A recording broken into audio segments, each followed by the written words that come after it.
हम आदरणीय गृह मंत्री श्री अमित शाह जी आपको संबोधित करने जा रहे हैं।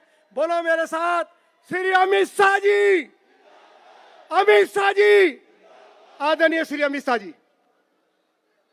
मेरे साथ बोलिए, भारत माता की। क्यों भाई, दिल्ली वालों की आवाज को क्या हो गया है? 400 पार करना है या नहीं करना है? मोदी जी को तीसरी बार प्रधानमंत्री बनाना है या नहीं बनाना है? तो भले आदमी ऐसी आवाज नहीं चलती। दोनों हाथ उठाइए, उठाइए दोनों हाथ, विजय के संकल्प की मुट्ठी भींचिए और प्रचंड आवाज से बोलिए, जय श्री राम, जय जय श्री राम। मंच पर उपस्थित यहां के सांसद और मेरे मित्र श्रीमान रमेश विधुड़ी जी, विधुड़ी आगे आओ, ताली बजाइए रमेश जी के लिए जोर से जरा। राज्यसभा के सांसद, भाजपा के वरिष्ठ नेता डॉक्टर अनिल जैन जी, पूर्व प्रदेश के पूर्व अध्यक्ष श्री सतीश उपाध्याय जी, हमारी लोकसभा के प्रभारी राजीव बब्बर जी, दिल्ली के चुनाव प्रबंधन समिति के अध्यक्ष श्री अजय महावर जी, बहन योगिता सिंह जी, गजेंद्र यादव जी, धर्मेंद्र सोलंकी जी, ब्रह्म सिंह तंवर जी, सत्य प्रकाश राणा जी, आजाद सिंह जी, सत्येंद्र चौधरी जी, और आज जिनको जिताने की अपील करने के लिए मैं आया हूं, हमारे प्रत्याशी, आगे आइए, हमारे प्रत्याशी रामवीर विधुड़ी जी के लिए जोर से ताली बजाओ जरा। और आज इस विशाल जनसभा में आए हुए प्यारे भाइयों, बहनों, माताओं और मेरे जिगर के टुकड़े जैसे युवा मित्रों, आप सभी को नमस्कार। भाइयों बहनों, सबसे पहले मैं कालकाजी मंदिर, छतरपुर की आद्य कात्यायनी शक्तिपीठ, इस्कॉन मंदिर, सिद्धपीठ योग माया मंदिर और राधा स्वामी सत्संग न्यास को प्रणाम कर कर मेरी बात की शुरुआत करना चाहता हूं। भाइयों बहनों, इस चुनाव के अंदर 25 तारीख को रामवीर विधुड़ी जी के नाम के सामने एक कमल का निशान है, उस पर आप सबको वोट दबाना है। जब कमल के निशान पर वोट दबाए, बटन दबाए, तब एक बात याद रखना, रामवीर जी को दिया हुआ एक एक वोट नरेंद्र मोदी को तीसरी बार प्रधानमंत्री बनाएगा, तीसरी बार। भाइयों बहनों, नरेंद्र मोदी जी को तीसरी बार प्रधानमंत्री बनाने का मतलब है हमारे देश के अर्थतंत्र को संसार में तीसरे नंबर का अर्थतंत्र बनाना। भाइयों बहनों, आज जब मैं आया हूं तब 5 चरण के चुनाव समाप्त हो चुके हैं। आज 5वें चरण का मतदान था, मगर 4 चरण का तो मेरे पास हिसाब किताब है।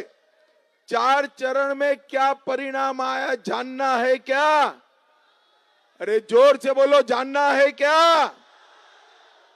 4 चरण में मोदी जी पूर्ण बहुमत 270 सीटें प्राप्त कर चुके हैं। 5वां, 6ठा, 7वां मोदी जी को 400 पार कराएगा। भाइयों बहनों, मैं दिल्ली वालों को आज मन से पूछने आया हूं, मुझे बताओ भाई, ये जो पाक ऑक्यूपाई कश्मीर है, ये हमारा है या नहीं है? जोर से बोलो, है या नहीं है? ये कांग्रेस के नेता, इंडी अलायंस के नेता पूरे देश को डरा रहे हैं कि पाक ऑक्यूपाई कश्मीर की बात मत करिए, पाकिस्तान के पास एटम बम है, एटम बम। अरे राहुल बाबा, हम तो भाजपा की जमात है, डरने वालों में से नहीं है भाई। मैं आज दिल्ली वालों को कहकर जाता हूं, राहुल बाबा डंके की चोट पर मेरी बात सुन लो। पाक ऑक्यूपाई कश्मीर भारत का है, रहेगा और हम उसको वापिस लेकर रहेंगे, ये हमारा वादा है। भाइयों बहनों, एक खरगे जी कहते हैं दिल्ली और राजस्थान वालों का कश्मीर से क्या लेन देन है? भाई मुझे बताओ, ये कश्मीर हमारा है या नहीं है? अरे जोर से बोलो जरा। खरगे महाराज 80 पार कर गए, मगर आप भारत को जान नहीं पाए। ये दिल्ली का बच्चा बच्चा कश्मीर के लिए अपनी जान दे सकता है, जान दे सकता है। भाइयों बहनों, कांग्रेस पार्टी ने 70 साल तक धारा 370 को अपने अनोरस बच्चे की तरह संभाल कर रखी। मोदी जी को आपने दूसरी बार प्रधानमंत्री बनाया, दिल्ली वालों ने 7 की 7 सीटें दे दी। मोदी जी ने 5 अगस्त 2019 को धारा 370 को समाप्त कर दिया, समाप्त। और कश्मीर, लाल चौक, जहां तिरंगा नहीं फहरता था, वहां भारत का तिरंगा फहराने का काम नरेंद्र मोदी जी ने किया। और ये राहुल बाबा पार्लियामेंट में मुझे कहते थे 370 मत हटाओ, खून की नदियां बह जाएगी। अरे राहुल बाबा, 5 साल हो गए, 5 साल, खून की नदियां छोड़ो, कंकर चलाने की किसी की हिम्मत नहीं है, कंकर चलाने की। भाइयों बहनों, नरेंद्र मोदी जी ने इस देश से आतंकवाद को समाप्त किया है। 10 साल तक सोनिया मनमोहन की सरकार थी, 10 साल तक आए दिन पाकिस्तान से आलिया मालिया जमालिया आते थे, बम धमाके करते थे और भाग जाते थे, कोई कुछ नहीं करता था। आपने मोदी जी को प्रधानमंत्री बनाया, उरी और पुलवामा में हमला किया, 10 ही दिन में मोदी जी ने सर्जिकल स्ट्राइक और एयर स्ट्राइक कर पाकिस्तान के घर में घुसकर आतंकवादियों का सफाया करने का काम नरेंद्र मोदी ने। भाइयों बहनों, अब परिवर्तन देखिए। पहले आजादी के नारे हमारे कश्मीर में लगते थे, अब आजादी के नारे पाक ऑक्यूपाई कश्मीर में लगते हैं। भाइयों बहनों, पहले पथराव यहां होता था, आज वहां स्ट्राइक हो रही है। भाइयों बहनों, पहले यहां टूरिस्टों को आने नहीं देते थे, वहां आटे खाने के भी लाले पड़े हुए हैं, आटा खाने के भी लाले पड़े हुए। ये परिवर्तन नरेंद्र मोदी जी के कारण आया है। भाइयों बहनों, ये राहुल बाबा कहते हैं हम अगर वापिस आएंगे तो 370 को वापिस लाएंगे। आप चाहते हो 370 वापिस आए? जरा जोर से बोलो, चाहते हो? भाइयों बहनों, मोदी जी ने ट्रिपल तलाक समाप्त कर दिया। ये राहुल बाबा कहते हैं हम आएंगे तो ट्रिपल तलाक वापिस लाएंगे। मोदी जी हिंदू, बौद्ध, सिख, जैन शरणार्थियों को नागरिकता देने के लिए सीए लेकर आए। ये राहुल बाबा कहते हैं हम सीए को निरस्त कर देंगे। भाइयों बहनों, ये अरविंद केजरीवाल और राहुल बाबा 2 लोग ऐसे हैं जिनको भारत में कोई समर्थन नहीं करता, उनके समर्थक पाकिस्तान में ज्यादा है, पाकिस्तान में ज्यादा है। भाइयों बहनों, आप मुझे एक बात बताओ, यहाँ के गांवों को मोदी जी की सरकार आने के पहले सम्मान मिलता था क्या? जरा जोर से बोलो, गांवों में सम्मान मिलता था क्या?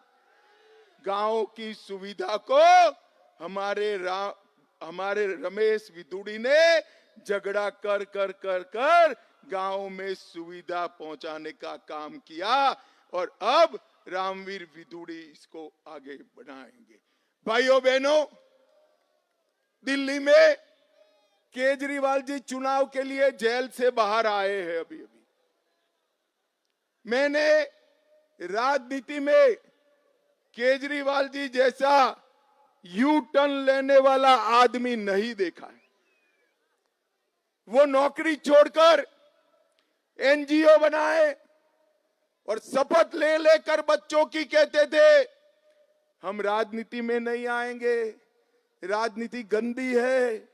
और 26 नवंबर 2012 को उन्होंने आप पार्टी बना दी, अन्ना को बेचारे को रालेगांव सिद्धि भेज दिया। ये झूठ बोले। वो कहते थे मैं कभी मुख्यमंत्री नहीं बनूंगा, 3 बार मुख्यमंत्री बने, उसमें भी यू टर्न लिया। उन्होंने कहा था कि कांग्रेस में, दिल्ली में की सरकार कांग्रेस की गिराकर इनको जेल में डालेंगे। आज सत्ता के लिए वो ही कांग्रेस की गोदी में बैठकर दिल्ली में चुनाव लड़ रहे हैं। उन्होंने कहा कि हम वीवीआईपी सुविधा नहीं लेंगे, सरकारी बंगला नहीं लेंगे, गाड़ी नहीं लेंगे, सिक्योरिटी नहीं लेंगे। सिक्योरिटी भी ले ली, गाड़ी भी ले ली, और एक बंगले से पेट नहीं भरा, 125 करोड़ का शीश महल बना दिया। 125 करोड़ का शीश। अगर केजरीवाल जी, मेरा एक ही निवेदन है, दिल्ली की 7 लोकसभा के प्रतिष्ठित डॉक्टर, प्रोफेसर, पत्रकार, इस प्रकार के 100 लोगों को आपका शीश महल एक बार दिखा दो, जरा ताकत है तो। भाइयों बहनों, कोई अरबोपति का भी बंगला जैसा नहीं होता, ऐसा दिल्ली के मुख्यमंत्री ने अपना बंगला बनाया है। मैं आज केजरीवाल जी को पूछने आया हूं, जन लोकपाल बिल आप लाने वाले थे, बिल ऐसा बनाया, ढकोसले जैसा बिल बनाया। लोकपाल के बिल को डाइल्यूट करने का आपने काम किया। शीला दीक्षित के खिलाफ भ्रष्टाचार का केस आप रजिस्टर करने वाले थे, वो तो नहीं किया। आपके सामने भ्रष्टाचार का केस रजिस्टर हो गया और आपको जेल में जाना पड़ा। और मित्रों, वो कहते थे मैं भ्रष्टाचारियों का साथ नहीं दूंगा। कांग्रेस, लालू जी, डीएमके, तृणमूल, ये सभी भ्रष्टाचारी पार्टियों के साथ वो बैठे हैं। भाइयों बहनों, इनका भ्रष्टाचार का सूची बहुत बड़ा है। मैं पूछता हूं, आप नाम बोलना जरा, मैं पूछता हूं शराब घोटाला किसने किया? ऐसे नहीं, एक एक कर कर पूछता हूं। 2875 करोड़ का शराब घोटाला किसने किया? 78,000 करोड़ का जल बोर्ड का घोटाला किसने किया? 5,000 करोड़ का क्लासरूम निर्माण का घोटाला किसने किया? 1,000 करोड़ का नकली दवाइयों का घोटाला किसने किया? लैब एक्सरे का 4,000 करोड़ का घोटाला किसने किया? गाड़ियों में पैनिक बटन का घोटाला 2,000 करोड़ का किसने किया? बस खरीदी का 1,000 करोड़ का घोटाला किसने किया? और 125 करोड़ का शीश महल किसने बनाया? अरे केजरीवाल जी, अभी तो सिर्फ शराब घोटाले की जांच हुई है, 7 घोटालों की जांच बाकी है, 7 घोटालों की जांच बाकी। भाइयों बहनों, इनके जैसा निर्लज्ज व्यक्ति मैंने मेरे जीवन में नहीं देखा है। भ्रष्टाचार के कारण लालू जी भी जेल में गए, इस्तीफा देकर गए। जयललिता भी जेल में गई, इस्तीफा देकर गई। और मंत्री भी जेल में गए, इस्तीफा देकर गए। ये एक नेता ऐसे है जो जेल में तो गए मगर मुख्यमंत्री बने रहे। केजरीवाल जी, फेविकॉल चिपका कर सीएम की कुर्सी पर बैठे हो। 1 तारीख को 7 की 7 सीटें भारतीय जनता पार्टी जीतने जा रही है। फेविकॉल उखड़ जाएगा। भाइयों बहनों, इस प्रकार के दंभी व्यक्ति को एक्सपोज करने का समय आ गया है, जो भ्रष्टाचार के खिलाफ जन आंदोलन कर मुख्यमंत्री बने और दिल्ली में हजारों करोड़ का भ्रष्टाचार करने का काम किया। इनको एक्सपोज कर देना चाहिए। महिला सुरक्षा पर मैं कोई बात करना नहीं चाहता, वरना केजरीवाल जी रूठ जाएंगे कि भाई निजी आरोप करते हैं। मगर भाइयों बहनों, मुझे बताओ, मुख्यमंत्री आवास में किसी राज्यसभा सांसद महिला का पिटाई हो, वो दिल्ली की महिलाओं को सुरक्षित रख सकते हैं क्या? जोर से बोलो, रख सकते हैं क्या? भाइयों बहनों, केजरीवाल जी ऑड इवन में विश्वास करते हैं। ये कहते हैं ऑड दिन होता है तो वो भ्रष्टाचारियों की लंबी लिस्ट लेकर भाषण करते हैं, और इवन दिन होता है तो सभी भ्रष्टाचारियों को मिलकर घमंडिया गठबंधन बनाते हैं। ऑड डे पर दिल्ली का मालिक बनते हैं, इवन डे पर देश का मालिक बनने का स्वप्न देखते हैं, और ऑड दिन पर सबका इस्तीफा मांगते हैं, और इवन डे पर अपना इस्तीफा दिए बगैर जेल में चले जाते हैं। भाइयों बहनों, एक केजरीवाल की सरकार 3G सरकार है। पहला जी है घोटालों का, दूसरा है घूसखोरी का, और तीसरा है घपलेबाजी का। ये केजरीवाल ने कट्टर ईमानदार बताने वाले आज कट्टर बेईमानी के रास्ते पे चल गए हैं। भाइयों बहनों, दक्षिणी दिल्ली में अनधिकृत कॉलोनियों को रेगुलराइज करने का मुद्दा बड़ा था। मैं आज मेरे भाई रमेश विधुड़ी की एक बात बताना चाहता हूं।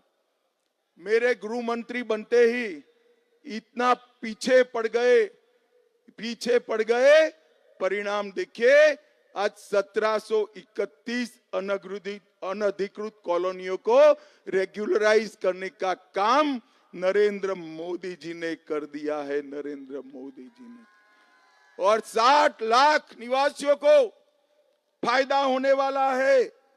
जहां झुग्गी वहां मकान, 3000 फ्लैट हम आवंटन कर चुके हैं, और कुछ अनधिकृत कॉलोनियां रह गई है। मैं आज एक मोदी गारंटी कहकर जाता हूं, 2026 तक सभी अनधिकृत कॉलोनियों को हम अधिकृत कर आपको मालिक बनाने का काम करेंगे।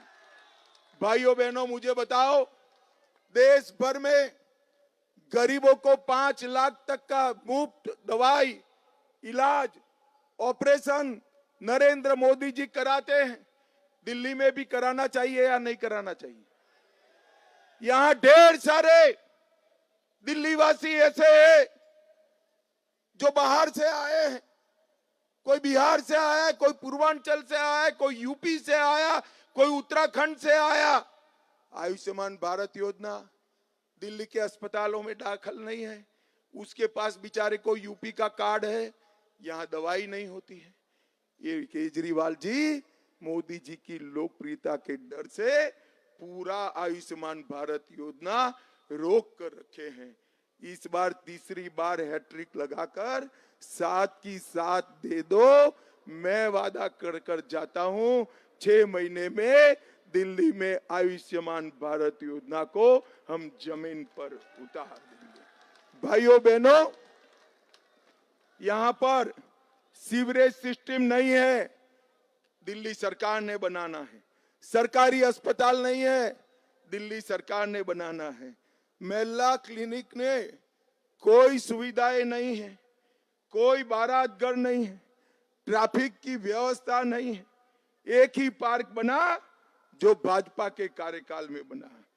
विपक्ष ने विधवा और वृद्ध पेंशन केजरीवाल जी ने बंद किया हुआ है और 7 सालों से रेशन कार्ड भी नहीं बना है और आपके सारे कार्यकर्ता टैंकर माफिया बनकर दक्षिण दिल्ली की पब्लिक का खून चूसने का काम कर रहे हैं।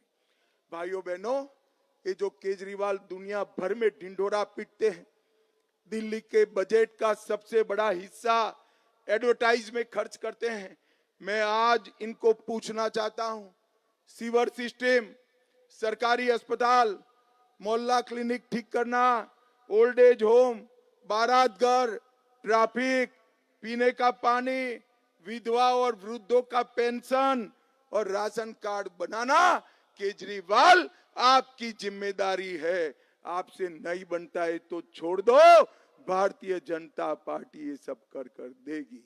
भाइयों बहनों, नरेंद्र मोदी जी ने दिल्ली के विकास के लिए ढेर सारे काम किए हैं। 6 लेन ईस्टर्न पेरिफेरल एक्सप्रेसवे 500 दिन में बनाया। 7,700 करोड़ से अर्बन एक्सटेंशन रोड 2 दिल्ली के लिए रिंग रोड के रूप में बनाया।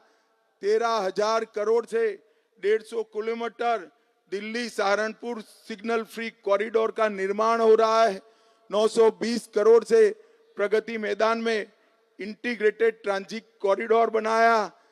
कुंडली से पलवल को जोड़ने वाला 6 लेन ईस्टर्न पेरिफेरल एक्सप्रेसवे पूरा किया।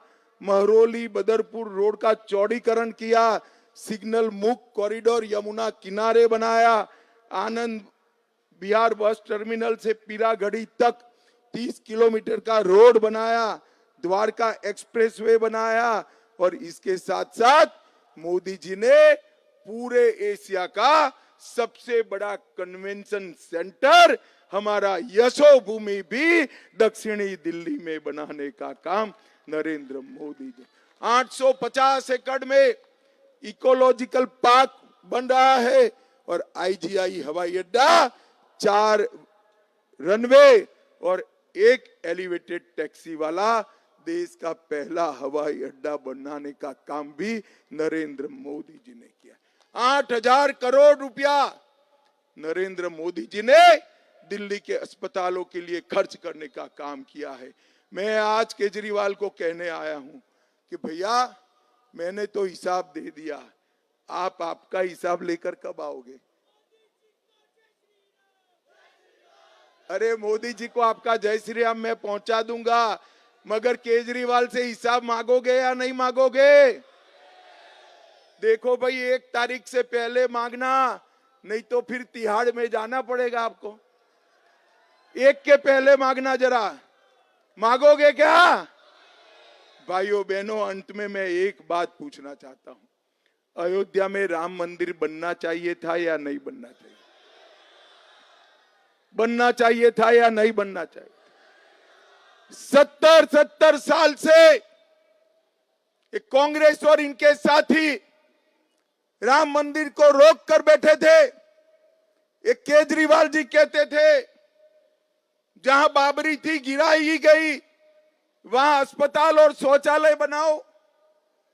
अब राम मंदिर के मुद्दे को आपने दूसरी बार प्रधानमंत्री को प्रधानमंत्री बनाया, मोदी जी प्रधानमंत्री बने, 5 ही साल में केस भी जीता, भूमि पूजन भी किया और 24 जनवरी को प्राण प्रतिष्ठा कर जय श्री राम कर दी।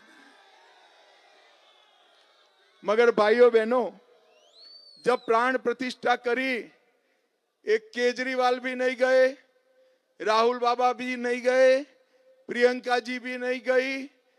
उनको निमंत्रण तो था, क्यों नहीं गए मालूम है आपको? मालूम है? नहीं है ना, मैं बता दूं, वो अपनी वोट बैंक से डरते हैं। उनकी वोट बैंक कौन है मालूम है? दक्षिण दिल्ली वालों, मालूम है कौन है भाई? नहीं भाई, आप लोग उनकी वोट बैंक नहीं हो, रोहिंग्या घुसपैठिए उनकी वोट बैंक है, रोहिंग्या घुसपैठिए उनकी। इनके डर से नहीं गए, मगर हम भाजपा वाले हैं, घुसपैठियों से नहीं डरते हैं। मोदी जी ने राम मंदिर भी बनाया और औरंगजेब ने तोड़ा हुआ काशी विश्वनाथ का मंदिर भी मोदी जी ने बना दिया। भाइयों बहनों, ऐसा होने वाला नहीं है। मगर एक मिनट के लिए सोचो कि इंडिया अलायंस की सरकार बनती है तो उसका प्रधानमंत्री कौन बनेगा? कोई जवाब है आपके पास? चलो मैं एक एक कर कर पूछता हूं। अरे सुनो बहना सुनो, एक एक कर कर पूछता हूं। शरद पवार बन सकते हैं देश के प्रधानमंत्री? ममता बनर्जी बन सकती है? केजरीवाल वो तो जेल में चले जाएंगे। अखिलेश यादव बन सकते हैं? स्टालिन बन सकते हैं? उद्धव ठाकरे बन सकते हैं? अब हंसना मत, हाँ जरा भी मत हंसना। राहुल बाबा बन सकते हैं क्या? अरे भाई क्यों हंस पड़े? देखिए, मैं इतने बड़े नेता का नाम बोल रहा हूं, आप हंस रहे हैं। जब पत्रकारों ने उनको पूछा आपका प्रधानमंत्री पद का प्रत्याशी कौन है दिल्ली वालों, ये लोग कहते हैं हम 5 साल तक बारी बारी प्रधानमंत्री बनेंगे। अरे राहुल बाबा, ये परचूरन की दुकान नहीं है, 130 करोड़ का देश है। ये बारी बारी प्रधानमंत्री पाकिस्तान को मुंह तोड़ जवाब दे सकता है क्या? जोर से बोलो, दे सकता है? देश से आतंकवाद समाप्त कर सकता है? कोरोना के सामने लड़ सकता है? नक्सलवाद समाप्त कर सकता है? सीए ला सकता है? यूसीसी ला सकता है? भाइयों बहनों, ये लोग कुछ नहीं कर सकते हैं। इस देश को बड़ा अगर कोई बना सकता है तो नरेंद्र मोदी बना सकते हैं, नरेंद्र मोदी। और ये चुनाव जो है,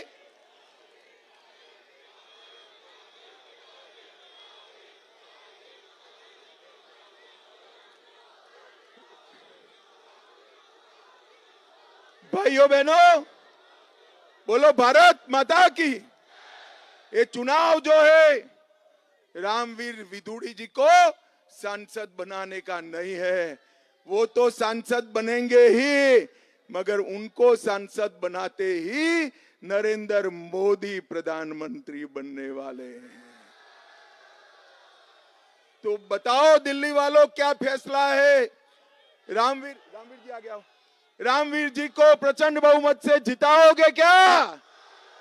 कमल के निशान पर बटन दबाओगे क्या? 400 पार कराओगे क्या? मोदी जी को फिर से प्रधानमंत्री बनाओगे क्या? महान भारत बनाओगे क्या? पूर्ण विकसित भारत बनाओगे क्या? आत्मनिर्भर भारत बनाओगे क्या?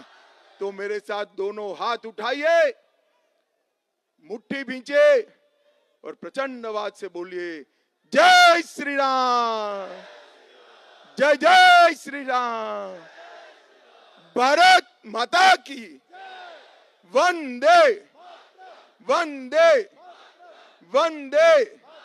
आप सभी का बहुत बहुत धन्यवाद। सुबह सुबह मतदान करना, गर्मी है, कमल के निशान पर इतना गुस्से से बटन दबाना कि 1 तारीख को केजरीवाल को याद रहे कि तिहाड़ में वापिस जाना है। आप सभी को नमस्कार। मैं आदरणीय रामवीर सिंह विदुड़ी जी से निवेदन करूंगा कि हमारे भारत के यशस्वी गृह मंत्री जी का बुके देकर स्वागत करेंगे और बड़ी माला से हमारे यहाँ के सांसद, हमारे यहाँ से प्रत्याशी और डॉक्टर अनिल जैन जी जो राज्यसभा के सांसद हैं, और हमारे दोनों जिले के अध्यक्ष राजकुमार चौटाला जी और रणबीर तंवर जी, और ब्रह्म सिंह तंवर जी, सतप्रकाश राणा जी पूर्व विधायक, मैं इनसे निवेदन करूंगा वो माला में सभी आए, और बाकी कार्यकर्ता मेरा निवेदन है बड़ी माला से आप जोरदार ताली बजाकर स्वागत करेंगे। हमारे देश के यशस्वी गृह मंत्री आदरणीय अमित शाह जी का ताली से आप लोग सब स्वागत करें। यह संगम विहार का सौभाग्य है कि आदरणीय अमित शाह जी हमारे यहाँ पर आए और उन्होंने हमारा इतना ओजस्वी भाषण यहाँ पर हमारा मार्गदर्शन किया।